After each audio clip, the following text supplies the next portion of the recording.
Adi Lila, chapitre 17. Les divertissements du Seigneur Chaitanya Mahaprabhu durant sa jeunesse. J'offre mon hommage respectueux à Sri Krishna Chaitanya Mahaprabhu. Par sa miséricorde, même des yavanas impurs deviennent, en chantant le saint nom du Seigneur, des hommes de parfaite éducation. Tel est le pouvoir de Sri Chaitanya Mahaprabhu. Toute gloire au Seigneur Chaitanya Mahaprabhu. Toute gloire au Seigneur Nityananda Prabhu, toute gloire à Advaita Acharya et toute gloire aux dévots du Seigneur Chaitanya. J'ai déjà fait un exposé condensé des Kaishora Lila de Sri Chaitanya Mahaprabhu. Je vais maintenant énumérer ces divertissements de jeune homme par ordre chronologique. Paré de son érudition, de sa beauté et de ses vêtements élégants, le Seigneur Chaitanya dansait, chantait et distribuait le saint nom du Seigneur afin de réveiller en chacun son amour pour Krishna. Ainsi, Sri Gaurasundar brilla-t-il dans ses divertissements de jeunesse. Devenu jeune homme, le Seigneur se parait d'ornements, de beaux vêtements et de guirlandes de fleurs, et il se passait sur le corps de la pulpe de santal. Fier de son éducation, Sri Chaitanya Mahaprabhu, ne se souciant de personne, triompha d'érudits de tout genre au cours de ses études. Dans sa jeunesse, sous prétexte de dérèglement des airs dans le corps, le Seigneur laissa transparaître son amour extatique pour Krishna. Accompagné de ses dévots intimes, il s'adonna avec joie à des divertissements variés. Après cela, le Seigneur se rendit à Gaya. Là, il rencontra Srila Ishvarapuri. À Gaya, Sri Chaitanya Mahaprabhu fut initié par Ishvarapuri et immédiatement après, il manifesta des signes d'amour de Dieu. Il laissa de nouveau apparaître ses symptômes lorsqu'il fut retourné chez lui. Après cela, le Seigneur conféra l'amour pour Krishna à sa mère, Sachidevi, annulant l'offense qu'elle avait commise aux pieds d'Advaita Acharya. Il y eut donc une rencontre avec Advaita Acharya qui eut plus tard une vision de la forme universelle du Seigneur. Srivas Thakur rendait alors un culte au Seigneur Chaitanya Mahaprabhu suivant le rite de l'Abhishek. Assis sur une couchette, le Seigneur révéla sa gloire transcendantale. Après cette cérémonie dans la maison de Srivas Thakur, Nityananda Prabhu apparut, et quand il rencontra le Seigneur Chaitanya, il put le voir dans sa forme à 6 bras. Un jour, en effet, le Seigneur Chaitanya Mahaprabhu révéla au Seigneur Nityananda Prabhu une forme à 6 bras, tenant une conque, un disque, une masse, une fleur de lotus, un arc et une flûte. Après cela, le Seigneur lui montra sa forme à 4 bras, son corps dessinant 3 courbes. Avec 2 mains, il jouait de la flûte et il tenait dans les 2 autres une conque et un disque. Finalement, le Seigneur montra à Nityananda Prabhu sa forme à 2 bras de Krishna, le fils de Nanda Maharaj, jouant simplement de la flûte, son corps bleuté vêtu d'habits jaunes. Nityananda Prabhu organisa alors pour Sri Gaurasundar un Vyasa Puja, une cérémonie de culte en l'honneur du maître spirituel. C'est alors que le Seigneur Chaitanya prit l'arme semblable à une pioche appelée Mushala dans l'extase suscitée par le sentiment d'être Nityananda Prabhu. Après cela, Mère Sachidevi vit Krishna et Balaram, les 2 frères, manifestés en les personnes de Sri Chaitanya et Nityananda. Le Seigneur délivra ensuite les 2 frères nommés Jagai et Madai. Après cet incident, le Seigneur demeura en extase pendant 21 heures et tous les dévots assistèrent à ses divertissements personnels. Un jour, Sri Chaitanya Mahaprabhu ressentit l'extase propre à l'avatar sanglier et monta sur les épaules de Murari Gupta. Tous 2 dansèrent ainsi dans la cour de Murari Gupta. Après cet incident, le Seigneur mangea du riz cru que lui avait donné Suklambara Brahmachari et il expliqua en détail le sens du shloka Harer Nama mentionné dans le Brihan Naradiya Purana. En cet âge de Kali, il n'y a pas d'autre moyen de parvenir à la réalisation spirituelle que de chanter le saint nom, chanter le saint nom, chanter le saint nom du Seigneur Hari. En cet âge de Kali, Sri Krishna se manifeste sous la forme de son saint nom, le Mahamantra Hare Krishna. Il suffit de chanter le saint nom pour être en contact direct avec le Seigneur.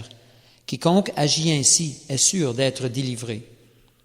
Ce verset répète 3 fois le mot « Eva » en vérité, pour bien souligner ce point. Et il mentionne également à 3 reprises Harer Nama, le Saint-Nom du Seigneur, pour que tout le monde comprenne bien.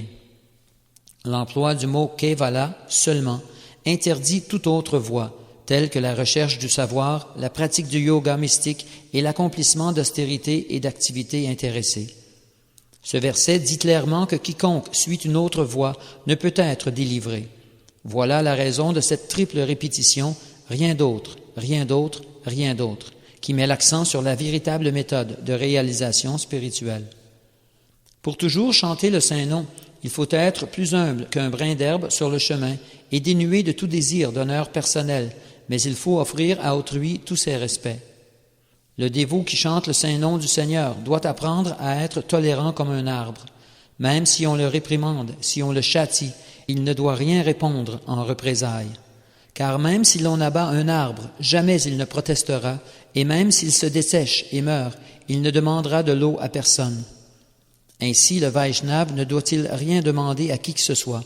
Si on lui donne quelque chose sans qu'il l'ait demandé, il l'acceptera. Mais s'il ne reçoit rien, le Vaishnav se contentera de manger les légumes et les fruits qu'il pourra aisément trouver. Il faut rigoureusement suivre le principe qui commande de toujours chanter le Saint-Nom, et il faut se satisfaire de ce que l'on peut obtenir aisément.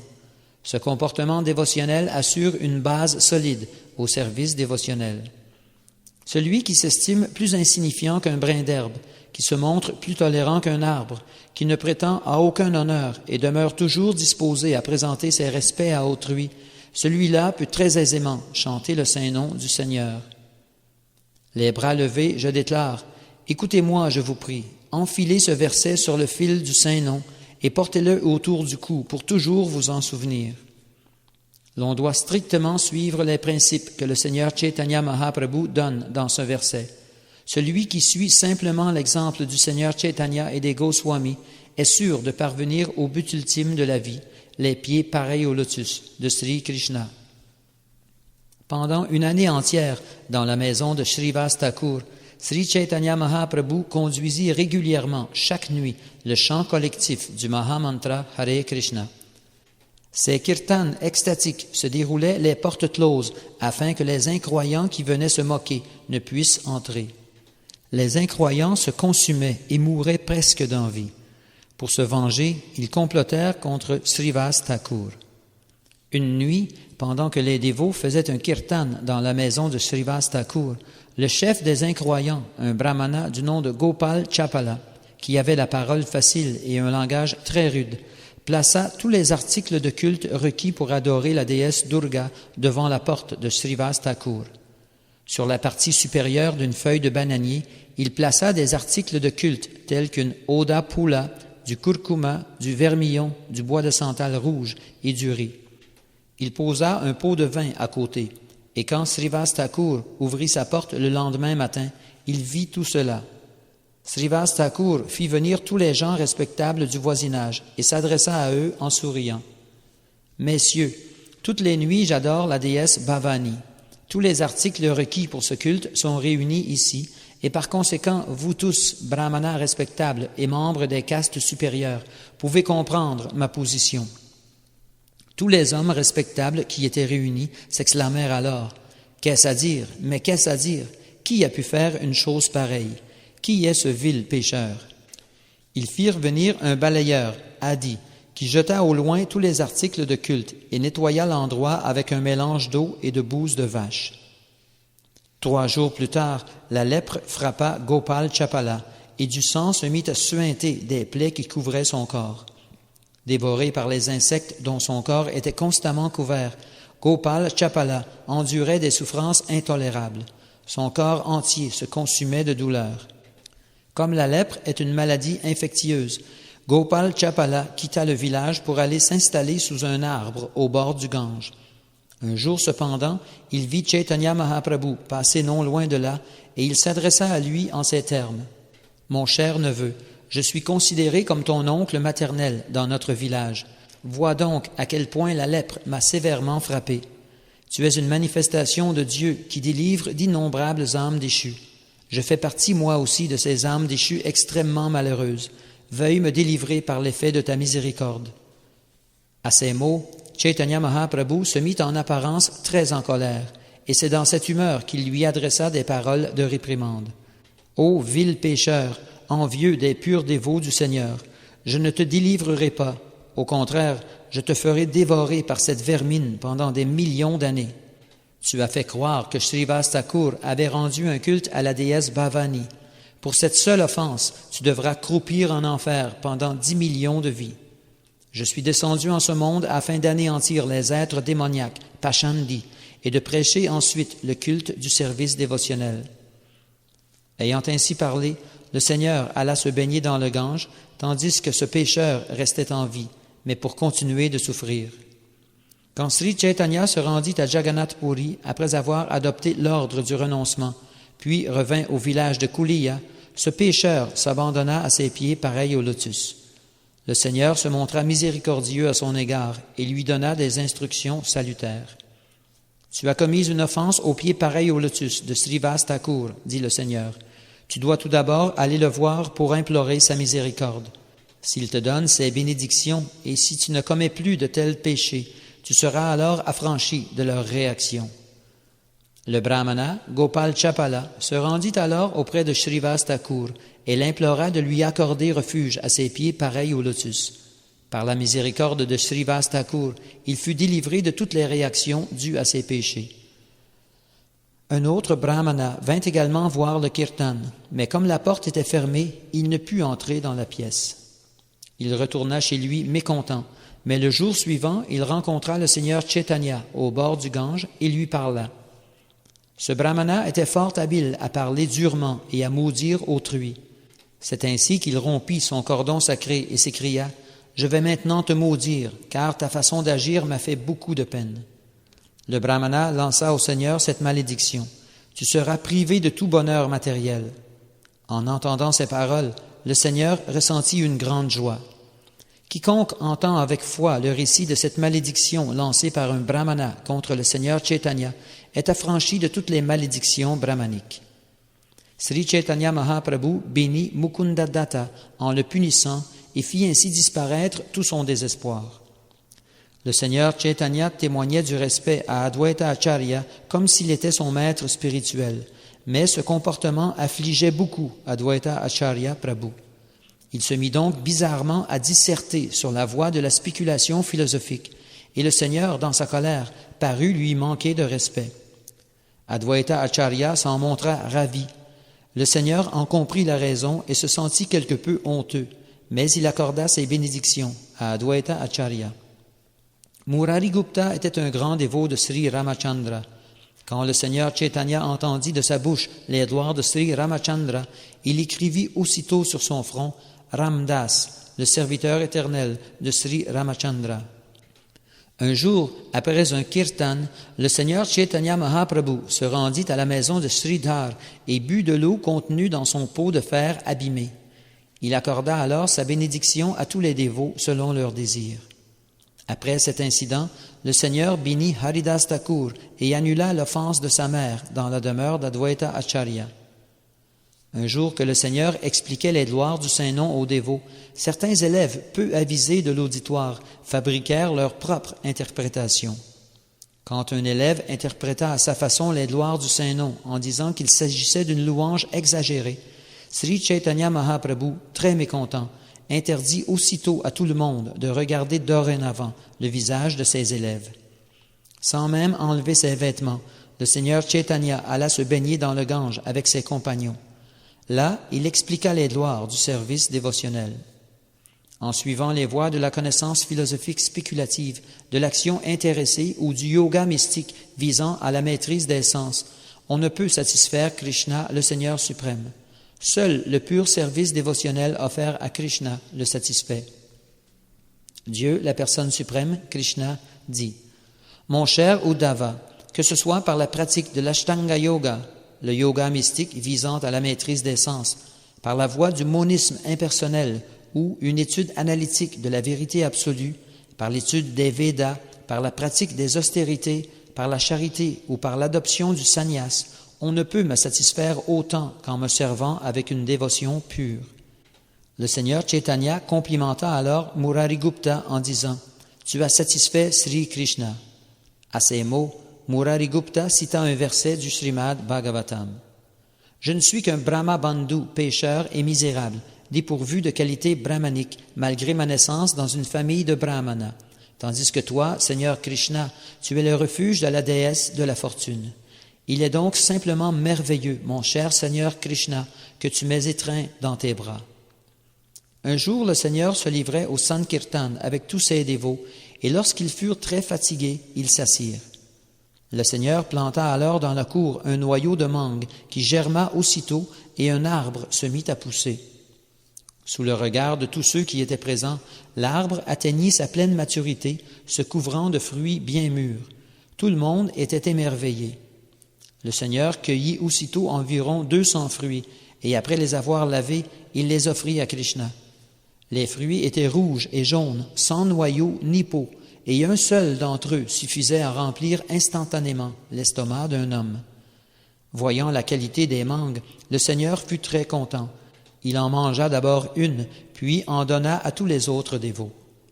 Ces fruits n'avaient ni noyau ni peau. Ils étaient pleins d'un jus semblable à du nectar et si délicieux qu'il suffisait d'en manger un seul pour être complètement rassasié. L'arbre donna ainsi des fruits chaque jour pendant les 12 mois de l'année, et les Vaishnavas les mangèrent pour la plus grande satisfaction du Seigneur.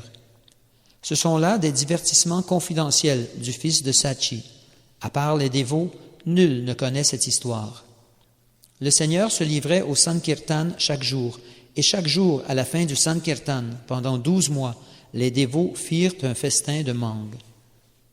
Un jour, tandis que Chaitanya Mahaprabhu célébrait un kirtan, des nuages s'amassèrent dans le ciel. De par sa seule volonté, le Seigneur les empêcha aussitôt de déverser leur eau. Un jour, le Seigneur ordonna à Srivas Thakur de lire le Brihat Sahasram Nama, les 1000 noms de Sri Vishnu, car il voulait les entendre à ce moment-là. Comme il lisait les 1000 noms du Seigneur, le saint nom de Sri Nrishinga vint apparaître. Quand Chaitanya Mahaprabhu entendit le saint nom du Seigneur Nrishinga, il s'abîma complètement dans sa méditation. Dans l'état d'âme de Sri Nrishingadev, le Seigneur Chaitanya courut dans les rues de la ville, une masse à la main, prêt à tuer tous les athées. Devant son allure terrifiante, inspirée par l'extase du Seigneur Nrishinga, les gens quittèrent la rue et s'enfuirent en tous sens, craignant sa colère. Lorsqu'il vit l'effroi de la population, le Seigneur reprit conscience de la réalité externe. Il retourna alors chez Srivas Thakur et jeta sa masse. Attristé, le Seigneur dit à Srivas Thakur, « Lorsque j'ai pris l'état d'âme de Sri Nrishingadev, les gens ont eu très peur. Aussi ai-je abandonné cet état d'âme, car c'est une offense que de susciter la crainte. » Srivas Thakur répondit, « Quiconque accepte ton saint nom neutralise immédiatement 10 millions de ses offenses. Que tu apparaisses en tant que Nrishingadev ne constituait nullement une offense. Au contraire, quiconque t'a vu dans cet état d'âme a aussitôt été libéré de l'asservissement de l'existence matérielle. » Après avoir dit cela, Srivas Thakur rendit hommage au Seigneur, qui fut alors extrêmement satisfait et retourna chez lui. Un autre jour, un grand dévot de Shiva vint chez le Seigneur Chaitanya en chantant les qualités de Shiva. Il se mit à danser dans la cour en jouant de son damaru, un instrument de musique.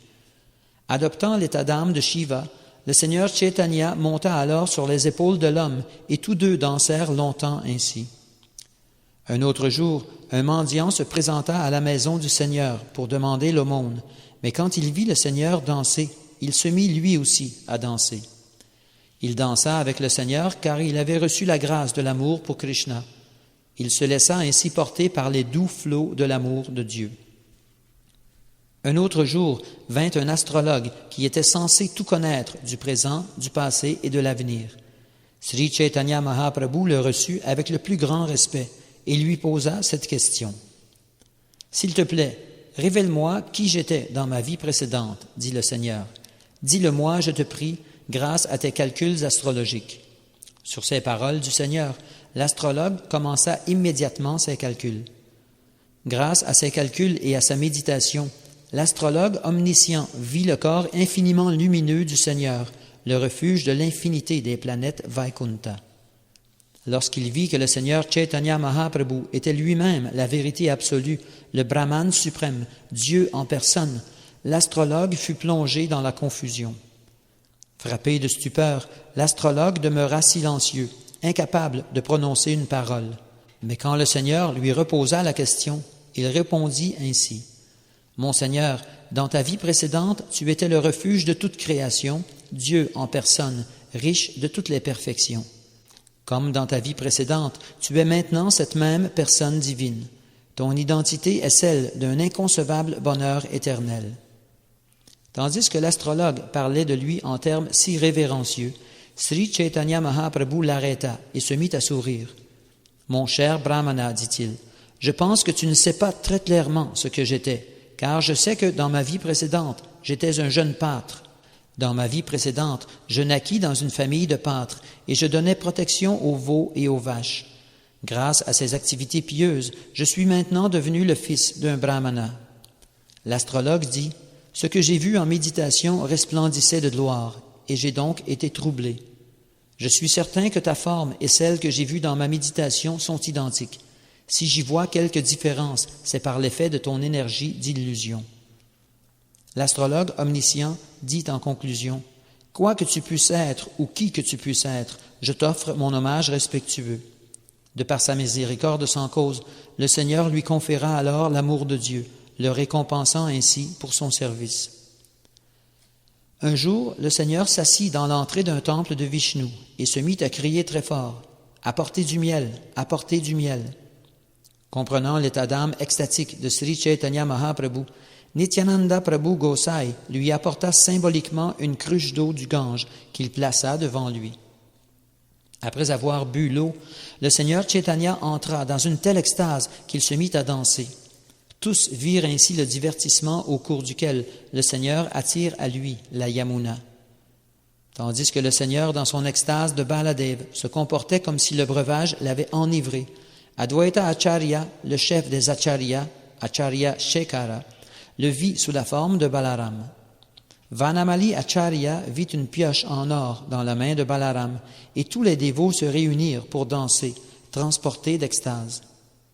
Ils dansèrent ainsi continuellement pendant 12 heures, et le soir venu, ils allèrent tous prendre un bain dans le Gange avant de retourner chez eux.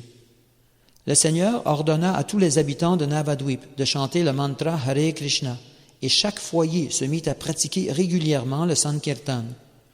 Tous les dévots chantaient ce chant populaire avec le Mahamantra Hare Krishna. Haraye Nama Krishna Yadavaya Namaha Gopal Govindaram Sri Madhusudana. Quand le mouvement de Sankirtan commença ainsi à prendre son essor, on n'entendait plus rien d'autre à Navadvip que les mots Hari, Hari et le son du mridanga et des kartals. En entendant résonner la vibration sonore du mantra Hare Krishna, les musulmans de l'endroit, très irrités, allèrent se plaindre au qazi. En colère, le Chand Qazi entra un soir dans une maison, et quand il vit que les gens faisaient un kirtan, il brisa un mridanga et dit « Jusqu'à ce jour, vous n'observiez pas les principes régulateurs de la religion hindoue, mais voilà maintenant que vous les suivez avec beaucoup d'enthousiasme. Puis-je savoir qui a la puissance de vous faire agir ainsi? Personne ne doit se livrer au Sankirtan dans les rues de la ville. Pour aujourd'hui, j'excuse le délit et je retourne chez moi. La prochaine fois que je vois quelqu'un se livrer à ce Sankirtan, pour sûr, je le punirai non seulement en confisquant tous ses biens, mais en plus en le convertissant en musulman. » Sur ces paroles, le Qazi retourna chez lui, et les dévots, très choqués de ne pas avoir le droit de chanter Hare Krishna, allèrent se plaindre au Seigneur Chaitanya Mahaprabhu. Le Seigneur Chaitanya leur ordonna « Continuez le Sankirtan. Aujourd'hui, je tuerai tous les musulmans. » Retournant chez eux, tous les habitants se mirent à pratiquer le Sankirtan, mais à cause de la défense du Qazi, au lieu d'être paisibles, ils se sentaient toujours pleins d'anxiété. Comprenant l'inquiétude qui tourmentait leur esprit, le Seigneur les réunit et leur parla en ces termes. « Ce soir, j'amènerai le Sankirtan dans chaque bourgade. Vous devez donc tous décorer votre ville pour cette soirée. Le soir venu, allumez des torches dans chaque maison. Je vous protégerai tous. Voyons quel genre de magistrat va venir arrêter notre kirtan. » Dans la soirée, le seigneur Gaurasundar sortit et forma 3 groupes de kirtan. Dans le groupe de tête dansait Thakur Haridas, et c'est Advaita Acharya qui dansait plein d'allégresse dans le groupe du milieu. Le seigneur Gaurasundar lui-même dansait dans le dernier groupe, et Sri Nityananda Prabhu évoluait au gré de la danse du seigneur Chaitanya. Par la grâce du Seigneur, Srila Vrindavandas Thakur a décrit cet événement en détail dans son Chaitanya Mangala. Accomplissant ainsi un kirtan qui les mena dans tous les coins de la ville, ils parvinrent finalement à la porte du Qazi. Murmurant de colère et faisant entendre un puissant grondement, les manifestants, sous la protection du Seigneur Chaitanya, sentirent la fièvre monter en eux. Le bruit de ce puissant kirtan fit évidemment très peur au Qazi, qui se terra dans sa chambre. Entendant la rumeur de colère et les protestations des gens, il ne voulait pas sortir de chez lui. Naturellement, certains des manifestants, très agités, voulurent se venger des agissements du Qazi et commencèrent à saccager sa maison et son jardin de fleurs. Srila Vrindavandas Thakur a décrit en détail cet incident. Puis, quand Sri Chaitanya Mahaprabhu parvint à la porte du Qazi, il s'assit dans l'entrée et fit mander le Qazi par des hommes respectables. Lorsque le Qazi arriva, la tête baissée, le Seigneur lui témoigna le respect qui lui était dû et lui offrit un siège. Sur un ton amical, le Seigneur dit « Je suis venu chez toi en invité, mais lorsque tu m'as vu, tu t'es caché dans tes appartements. Quelle sorte d'étiquette est-ce là ?» Le Qazi répondit « Tu es venu chez moi animé d'une grande colère. C'est pour t'apaiser que je ne suis pas venu te voir tout de suite et que je me suis caché. Maintenant que tu t'es apaisé, je viens à toi. C'est une grande fortune pour moi de recevoir un invité de ta classe. Selon les liens propres à notre village, Nilambar Chakravarti Thakur était mon oncle. Ce genre de relation est plus fort encore qu'un lien de parenté. Nilambar Chakravarti est ton grand-père maternel et en vertu de ce lien, tu es mon neveu. Quand un neveu est très en colère, son oncle maternel se montre tolérant, et quand l'oncle maternel commet une offense, le neveu n'y attache pas grande importance. Ainsi le Qazi et le Seigneur s'entretinrent-ils, mais malgré différentes indications, personne ne pouvait comprendre le sens profond de leur conversation. Le Seigneur dit « Mon cher oncle, je suis venu chez toi simplement pour te poser quelques questions. » « Oui, répondit le Qazi, tu es le bienvenu. Dis-moi ce que tu as en tête. » Le Seigneur dit, « Tu bois le lait des vaches, la vache est donc ta mère, et le bœuf produit les céréales dont tu as besoin pour vivre. Il est donc ton père. Puisque le bœuf et la vache sont ton père et ta mère, comment peux-tu les tuer et les manger? Quelle sorte de principe religieux est-ce là? Comment peux-tu oser commettre de tels péchés? » Le Qazi répondit, « De même que tu as des écritures, les Védas et les Puranas, nous avons les nôtres que nous appelons le Saint-Coran. Selon le Coran, il existe 2 façons de progresser, en augmentant la tendance à jouir des plaisirs matériels et en diminuant cette tendance. La voie qui commande de réduire l'attachement, Nivriti Marga, interdit de tuer les animaux. La voie des activités matérielles comporte certaines règles à propos de l'abattage des vaches. Si on les tue conformément aux Écritures, on ne commet pas de péché. » En savant qu'il était, le Qazi répliqua, « Tes écritures védiques comportent une règle selon laquelle on peut tuer une vache. En vertu de cette règle, de grands sages accomplirent des sacrifices au cours desquels on met à mort une vache. » Réfutant les paroles du Qazi, le Seigneur répondit aussitôt, « Les Védas stipulent clairement que l'on ne doit pas tuer les vaches. En conséquence, aucun hindou, quel qu'il soit, ne tuera jamais une vache. Il est précisé dans les Védas et les Puranas que l'on peut tuer un être vivant à des fins expérimentales si on est capable de le ramener à la vie. Voilà pourquoi les grands sages tuaient parfois de vieux animaux et en chantant des hymnes védiques, ils les ramenaient à la vie de telle sorte qu'ils puissent s'élever vers la perfection.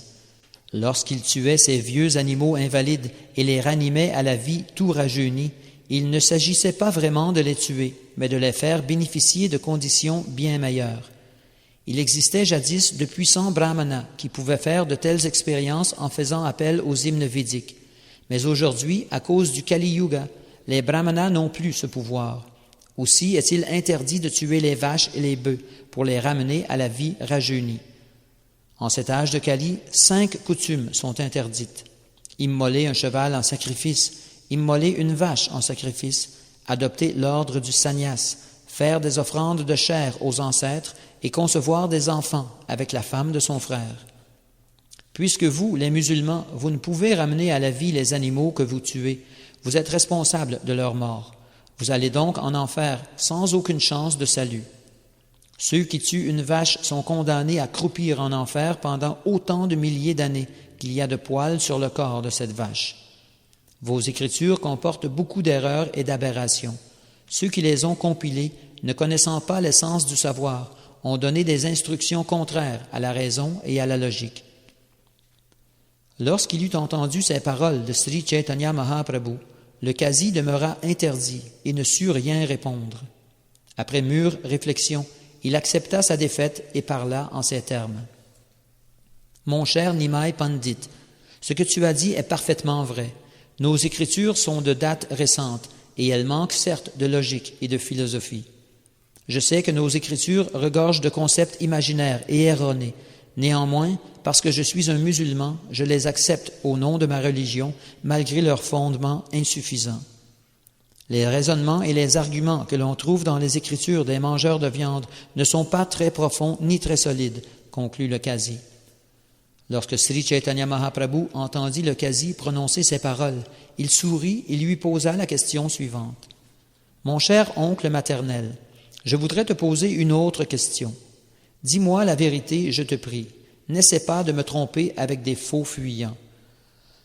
Dans ta ville, le chant collectif du Saint-Nom se poursuit toujours.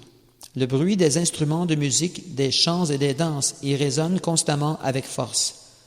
En tant que magistrat musulman, tu as le droit de t'opposer à la célébration des cérémonies hindoues, mais présentement, tu ne les interdis pas.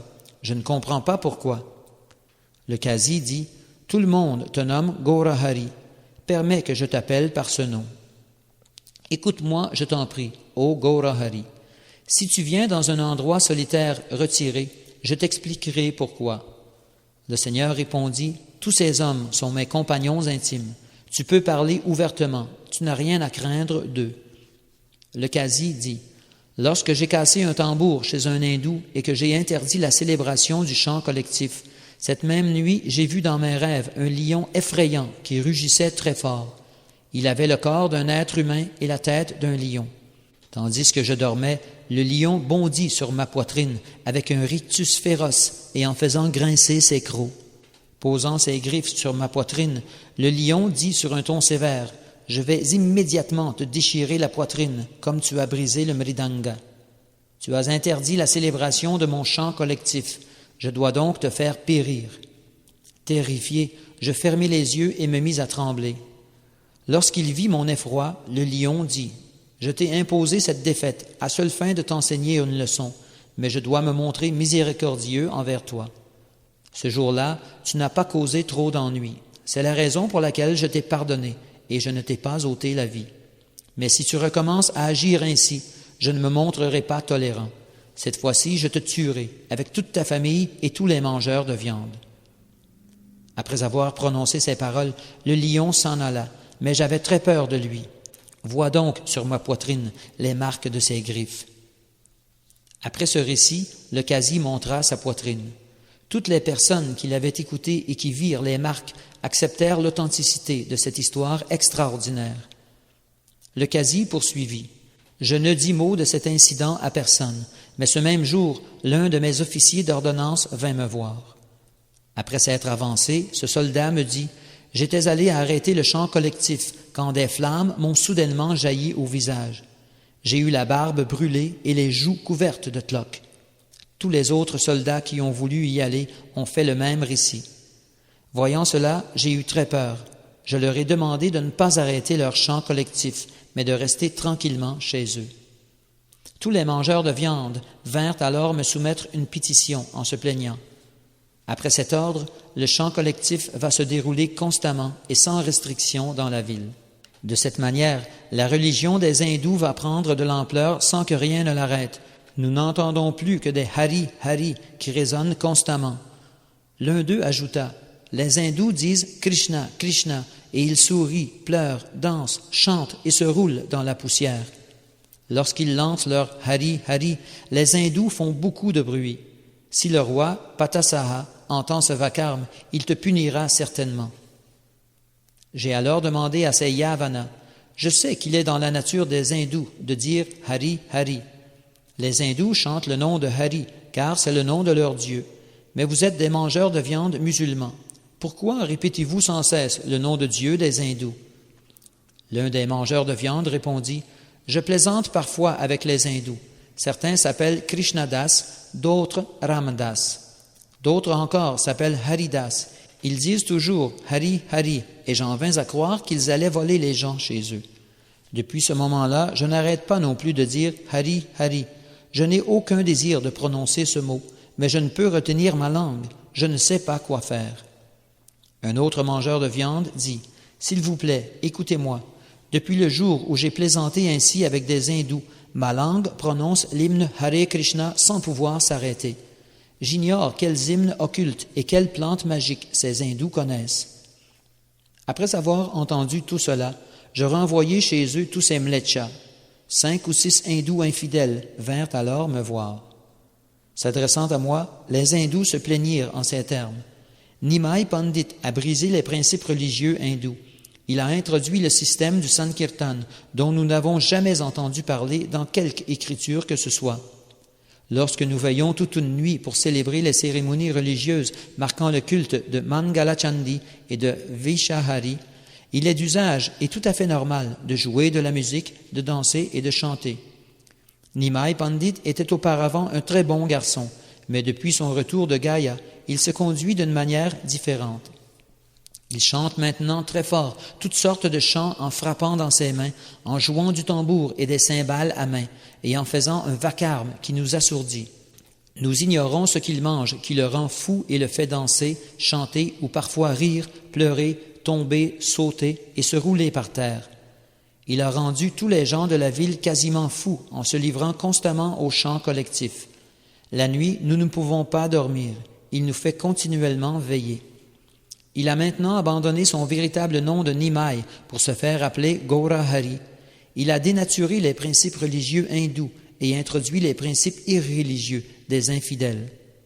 Maintenant, les gens des classes inférieures chantent sans arrêt le Mahamantra Hare Krishna. Pour ce péché, toute la ville de Navadvip sera désertée. Selon les écritures des hindous, le nom de Dieu est censé être l'hymne le plus puissant qui soit. Si tout le monde l'entend chanter ou réciter, l'hymne perdra sa puissance. Tu es le chef de cette ville.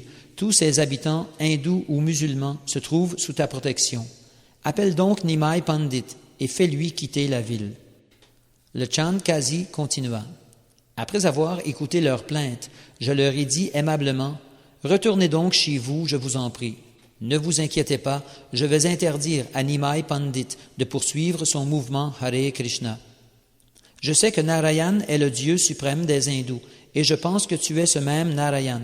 Voilà ce que je ressens au fond de moi-même. » Lorsqu'il entendit le Qazi parler si merveilleusement, Sri Chaitanya Mahaprabhu le toucha et lui dit en souriant, « Sortant de ta bouche, le chant du Saint-Nom de Krishna a accompli une merveille. Il a annulé les réactions dues à tous tes péchés. Tu es maintenant parvenu à la pureté suprême. Parce que tu as prononcé les 3 saints noms du Seigneur, Hari, Krishna et Narayan, tu es sans aucun doute extrêmement fortuné et pieux. » Lorsque le Qazi entendit ces mots, des larmes se mirent à couler de ses yeux. Il toucha aussitôt les pieds pareils au lotus du Seigneur et prononça ces paroles très douces. « Ta miséricorde seule a fait disparaître mes mauvaises intentions. S'il te plaît, accorde-moi ta grâce afin que ma dévotion puisse toujours demeurer fixée sur toi. » Le Seigneur dit, « Je voudrais te demander de m'accorder une faveur. Promets-moi que, au moins dans le district de Nadia, ce mouvement de Sankirtan ne sera pas entravé. » Le Qazi dit, « À tous ceux qui viendront à naître dans ma dynastie, je donne cet avertissement solennel, que personne n'entrave jamais le mouvement de Sankirtan. » À ces mots, le Seigneur se leva en chantant « Hari, Hari » et tous les autres Vaishnavas se levèrent eux aussi en faisant retentir le Saint-Nom. Sri Chaitanya Mahaprabhu repartit faire un kirtan et le Qazi l'accompagna le cœur en fête. Le Seigneur demanda au Qazi de retourner chez lui, puis, dansant à n'en plus finir, le fils de Mère Sachi retourna dans sa propre demeure. Voilà comment le Qazi reçut la miséricorde du Seigneur. Quiconque écoute ce récit se voit lui aussi lavé de toutes offenses. Un jour, les deux frères, le Seigneur Nityananda Prabhu et Sri Chaitanya Mahaprabhu, dansaient dans la sainte demeure de Srivas Thakur. C'est alors que survint un grand malheur. Le fils de Srivas Thakur mourut. Pourtant, Srivas Thakur ne se montra pas du tout affligé. Sri Chaitanya Mahaprabhu fit parler l'enfant mort, qui exprima un profond savoir spirituel, et les deux frères devinrent alors eux-mêmes les fils de Srivas Thakur. Ensuite, le Seigneur accorda charitablement sa bénédiction à tous ses dévots. Il donna les restes de son repas à Narayani, lui témoignant un respect particulier. Il y avait un tailleur qui était un mangeur de viande, qui cousait des vêtements pour Srivas Thakur. Le Seigneur se montra miséricordieux et lui montra sa propre forme. En s'exclamant « J'ai vu, il se mit à danser sous l'effet d'un amour extatique qui le rendait comme fou, et il devint un Vaishnav de premier ordre. Dans son extase, le Seigneur demanda à Srivas Thakur de lui donner sa flûte, mais Srivas Thakur répondit « Les gopis ont dérobé ta flûte. » À cette réponse, le Seigneur dit en extase « Parle encore, continue. » Et Srivas lui raconta les divertissements divins et suaves de Sri Vrindavan. Srivas Thakur commença par évoquer la douceur transcendantale des divertissements de Vrindavan. En l'écoutant, le Seigneur ressentait en son cœur une joie immense qui ne cessait de croître. Et tandis que le Seigneur lui demandait avec insistance « Encore, continue », Srivas lui parlait sans interruption des divertissements de Vrindavan en les développant à l'infini. Srivas Thakur expliqua longuement comment les gopis étaient attirés dans les forêts de Vrindavan par le son de la flûte de Krishna et comment elles erraient ensemble dans cette forêt. Srivas Pandit relata tous les divertissements qui se déroulèrent pendant les 6 saisons successives. Il narra l'épisode du miel, la célébration de la danse rasa, les baignades dans la Yamuna et d'autres divertissements similaires. Comme le Seigneur, qui écoutait avec un immense plaisir, insistait en disant « Continue, continue », Srivas Thakur raconta la Rasa Lila, la danse de l'amour divin. Tandis que le Seigneur pressait ainsi Srivas Thakur de parler, le matin apparut et le Seigneur étreignit Srivas Thakur, le comblant de joie. Après cela, lors d'une pièce de théâtre sur les divertissements de Krishna, mise en scène dans la maison d'Advaita Acharya, le Seigneur joua personnellement le rôle de Rukmini, la principale reine de Krishna. Le Seigneur joua tantôt le rôle de la déesse Durga, tantôt celui de Lakshmi, la déesse de la fortune, ou encore celui de Yogamaya, la puissance principale. Assis sur un divan, il conféra l'amour de Dieu à tous les dévots présents. Un jour, alors que Sri Chaitanya Mahaprabhu venait d'arrêter de danser, une femme, l'épouse d'un brahmana, s'avança et agrippa ses pieds pareils au lotus. Comme elle n'arrêtait pas de prendre la poussière de ses pieds pareils au lotus, le mécontentement du Seigneur ne connut plus de bornes. Il courut aussitôt vers le Gange et s'y plongea pour annuler les effets des activités pécheresses de cette femme. Le Seigneur Nityananda et Haridas Thakur le rattrapèrent et le sortirent du fleuve. Le Seigneur passa cette nuit dans la maison de Vijay Acharya. Au matin, il prit avec lui tous ses dévots et retourna chez lui. Un jour que chez lui le Seigneur était absorbé dans l'extase des gopis, un sentiment de tristesse engendré par la séparation s'empara de lui, et il se mit à appeler « Gopi, Gopi ». Un élève qui était venu voir le Seigneur fut surpris de l'entendre s'exclamer « Gopi, Gopi », et il lui dit « Pourquoi dis-tu ainsi « Gopi, Gopi » au lieu de chanter le saint nom de Sri Krishna, qui est si glorieux? Quel bienfait t'apportera cette invocation ?»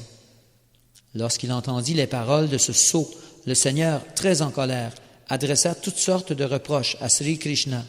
Saisissant un bâton, il se leva pour frapper l'élève. Comme le Seigneur poursuivait l'étudiant qui s'enfuyait de peur, les dévots parvinrent à l'arrêter. Les dévots apaisèrent le Seigneur et le ramenèrent chez lui, tandis que l'étudiant s'enfuyait et allait rejoindre une assemblée d'autres étudiants. L'élève brahmana courut jusqu'à un endroit où 1 millier d'étudiants travaillaient ensemble. Il leur raconta alors ce qui s'était passé.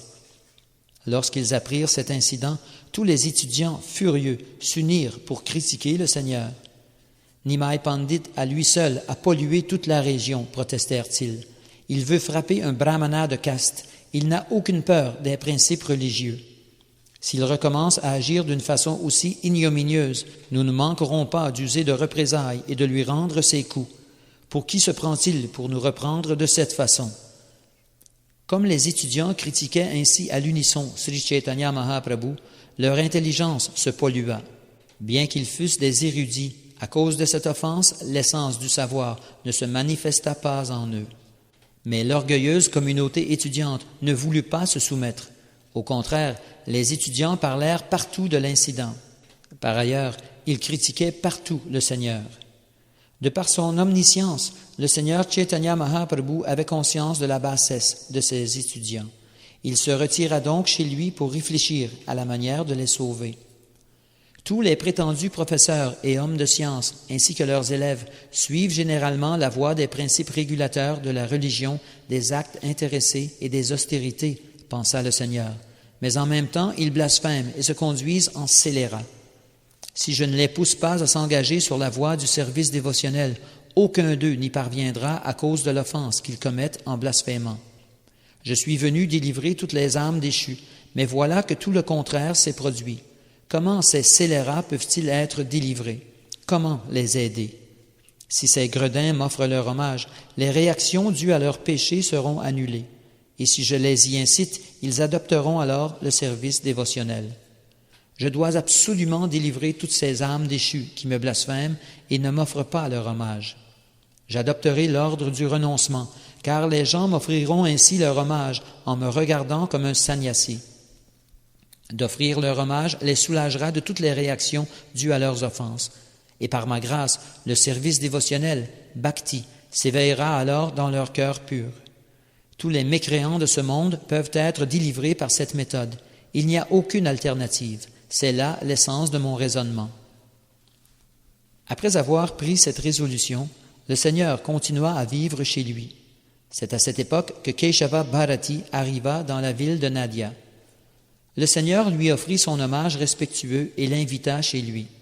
Après lui avoir offert un repas somptueux, il lui soumit sa requête. « Tu es directement Narayan. S'il te plaît, sois donc miséricordieux envers moi. Délivre-moi de cet asservissement matériel. » Keshava Bharati répondit au Seigneur, « Tu es Dieu, la personne suprême, l'âme suprême. Je dois me soumettre à tout ce que tu me fais faire.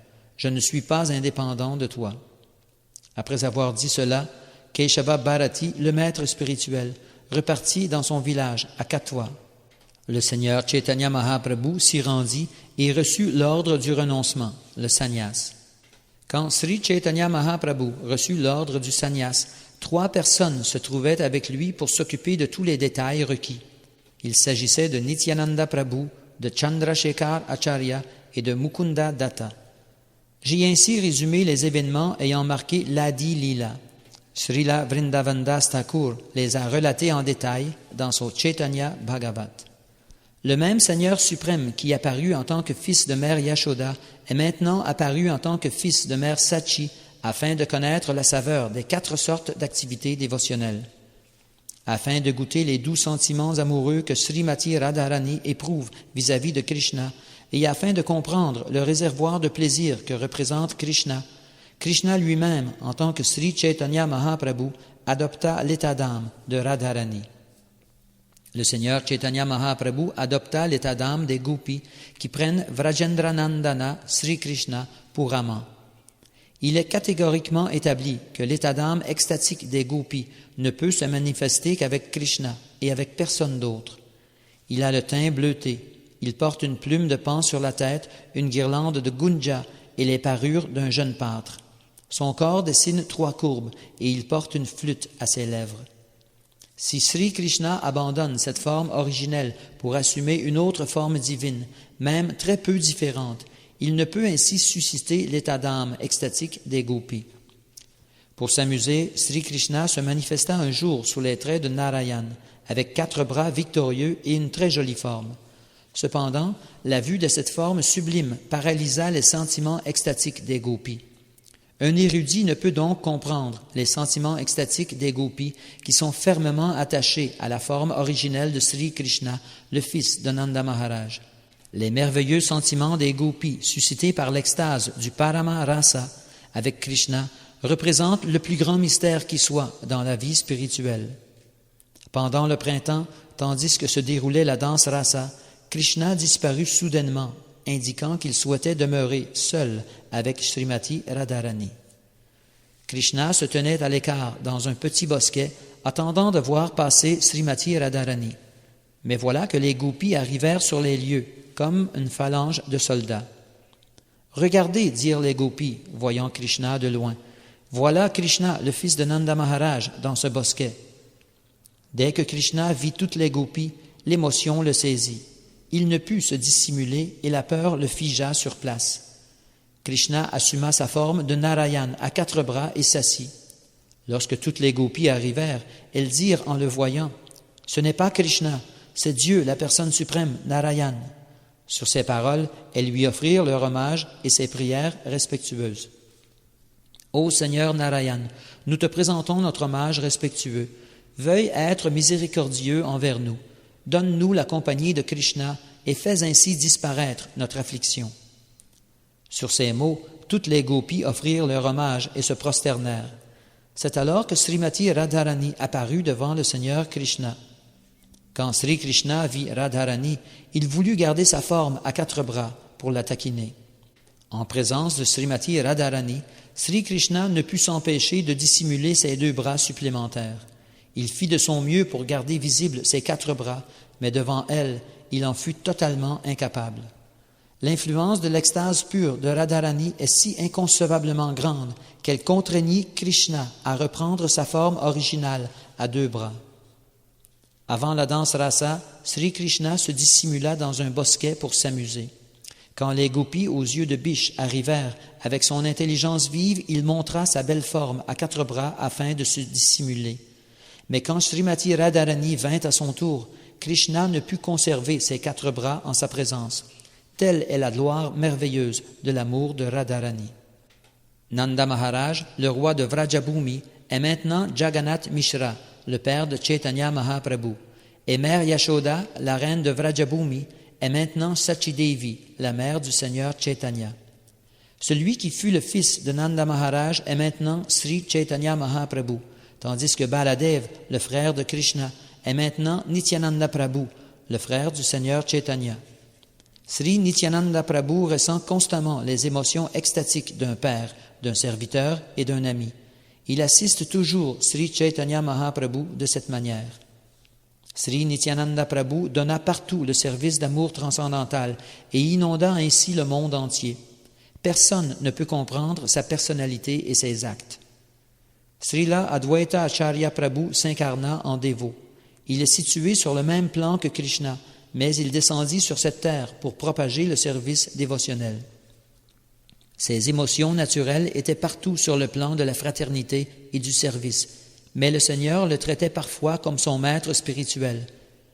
Tous les dévots de Sri Chaitanya Mahaprabhu, Srivas Thakur en tête, ont leur état d'âme propre, en fonction duquel ils le servent.